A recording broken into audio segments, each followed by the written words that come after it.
வணக்கம், welcome to my channel to C Usha. இன்னைக்கு நம்ம பார்க்க போறது நல்ல காரசாரமான பொடி போட்ட கோவக்காய் கறி எப்படி செய்யுதுன்னு பார்த்தலாமா? அதுக்கு முன்னாடி இது வரைக்கும் நீங்க சப்ஸ்கிரைப் பண்ணிட்டு பக்கத்துல இருக்க பெல் ஐகானையும் அழுத்திட்டுருங்க. ஃபர்ஸ்ட் கோவக்காய் 1/4 கிலோக்கு எடுத்துட்டு நல்லா வாஷ் பண்ணதுக்கு அப்புறம் இது மாதிரி ஸ்லைசஸா கட் பண்ணிடுவோம்.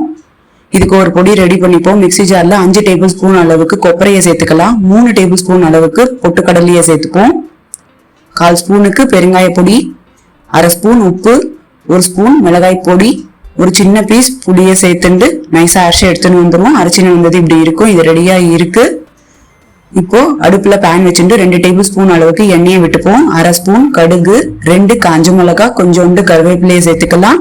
கோவக்காவை சேர்த்துருவோம். மஞ்சள் பொடி 1/4 ஸ்பூன், உப்பு 1/2 ஸ்பூன் அளவுக்கு சேர்த்துண்டு எல்லாத்தையும் நல்லா கலந்து விட்டுண்டு இத 10 நிமிஷம் மீடியம் ஃபிளேம்ல அப்படியே வேக விடுவோம். 10 நிமிஷம் ஆயிட்டு இருக்கு. இப்போ அரைச்சி வச்ச பொடி 3 டேபிள் ஸ்பூன் அளவுக்கு சேர்த்துக்கலாம். இந்த பொடியை பொறுத்த வரைக்கும் இதை ஒரு ஏர்டைட் கண்டெய்னர்ல போட்டு வச்சுட்டீங்கன்னா 1 மாசத்துக்கே இருக்கும். அடுப்பு ஆஃப் பண்ணிடலாம். இதை நல்லா கலந்து விட்டுடலாம். இது சாம்பார் சாதத்தோட சாப்பிட்றதுக்கு டாப் கிளாஸா இருக்கும். ஈவன் தயிர் சாதத்துக்கு சூப்பரான காம்பினேஷனா இருக்கும். நீங்களும் செஞ்சு பாருங்க. உங்களுக்கு எப்படி வந்துருக்குன்னு கமெண்ட்ஸ்ல சொல்லுங்க. இந்த சேனல் லைக் பண்ணுங்க, ஷேர் பண்ணுங்க, சப்ஸ்கிரைப் பண்ணுங்க. தேங்க்யூ.